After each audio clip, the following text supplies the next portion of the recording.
Olá, meus amigos, tudo bem? Prazer estar aqui novamente com vocês, professor José Humberto, atualizando as informações do processo que envolve o Vasco e a 777, sobre isso que nós vamos falar. Se liga no vídeo, pessoal! Bem, meus amigos, sempre um imenso prazer estar aqui com vocês, professor José Humberto, no maior canal de direito empresarial do YouTube. Se você acompanha o Vasco, essa relação da 777 com o Vasco Associação, a SAF, se inscreva no canal, ative as notificações, faça parte deste nosso canal que traz essas informações, atualizando vocês, torcedores do Vasco. Pessoal, para lembrar, nós temos na SAF a participação do Vasco Associativo e da 777, que agora está representada pela seguradora ACAP. Sabemos que a 777 vem passando por vários problemas financeiros e a ACAP assumiu a posição da 777 aqui no Brasil. Essas duas sócias, acionistas da SAF, estão presentes dentro do Vasco, ou seja, do Vasco Sociedade Anônima do Futebol. Sabemos que existem dois processos, um é o judicial, que a liminar dá até o momento o controle da SAF para o Vasco Associativo, através do presidente, que é o Pedrinho. E temos o procedimento arbitral, que está tramitando lá na Fundação Getúlio Vargas, também discutindo a questão referente ao acordo firmado entre 777 e o Vasco Associativo nessa relação da SAF. Ambos os processos, vamos colocar assim, foram suspensos a pedido de ambas, Estão tentando ali chegar num acordo. E esse acordo visa, em uma primeira hipótese, a venda da participação da 777 que tem lá no Vasco. Esse pedido foi feito para que fique suspenso por 90 dias. Já se passaram 60 dias. E o que nós tivemos de lá para cá? Nada. Nenhuma novidade em termos de negociação e quitação ou pagamento para a ACAP, para a 777, para se desligar do Vasco. Por outro lado, o futebol anda bem, o Vasco conseguiu se reerguer, está ocupando aí uma boa posição no Campeonato Brasileiro, está em semifinal de Copa do Brasil, a equipe está correspondendo, mas você sabe que a folha salarial e as obrigações do Vasco SAF, elas são altas, são significativas. E agora em setembro havia a previsão de um aporte de 300 milhões que não aconteceu, haja vista a suspensão desse acordo de sócios entre a 777 e o Vasco, ou seja, uma receita que estava prevista, ela não aconteceu. Por outro lado, o Vasco, agora controlado, vamos colocar assim, pela associação, está aí buscando recursos para manter a folha salarial em dia e as obrigações.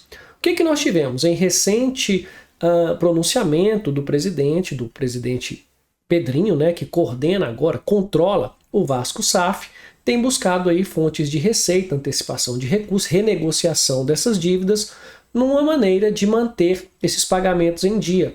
E não houve o aporte por parte da 777 e o Vasco continua mantendo essas contas em dia. Todas essas obrigações, elas vêm sendo cumpridas. Mas a pergunta que se faz é até quando isso permanecerá, já que há obrigações bem relevantes, bem significativas, e ainda não ocorreu uma negociação quanto a um terceiro, a um investidor. E que nós temos de hipótese aqui? O Vasco Associativo pode fazer, inclusive, a aquisição das ações da ACAP, mas para isso teria que assumir mais um compromisso financeiro. Nesse cenário, pessoal, o que nós temos? Nós observamos que, segundo o que o Pedrinho falou recentemente, aquela obrigação da 777 em quitar 700 milhões de reais, ela não era exatamente como foi informado para os torcedores, para a mídia em geral, mas sim que esse pagamento ocorreria com receitas da própria SAF, ou seja, não seria retirado do bolso da própria 777 para fazer esse pagamento. Isso é uma informação que é importante ser confirmada, mesmo porque se o acordo foi feito para pagamento dessas dívidas, 700 milhões com receitas próprias da 777 ou com receitas da SAF. E isso volta num ponto de um vídeo que eu falei há um tempo para vocês. Foi feita a due diligence, foi feita a avaliação, a análise real da situação financeira do Vasco? Porque agora já se fala em dívidas que não estavam presentes, né, naquele momento da negociação, dívidas maiores que ultrapassam 700 milhões de reais e evidentemente que deverão ser cumpridas, pois se tratam de dívidas dessa sociedade. Então, o que se analisa aqui nesse momento do Vasco é: o melhor seria ter a presença de um interessado para fazer a aquisição dessas cotas da ACAP, da 777. Bem, numa avaliação que não fosse tão relevante assim, mas viabilizasse a operação, mas como isso ainda não aconteceu, quem está no controle do Vasco SAF, que é o associativo, deverá assumir e cumprir com essas obrigações. E aí o que se pensa, né?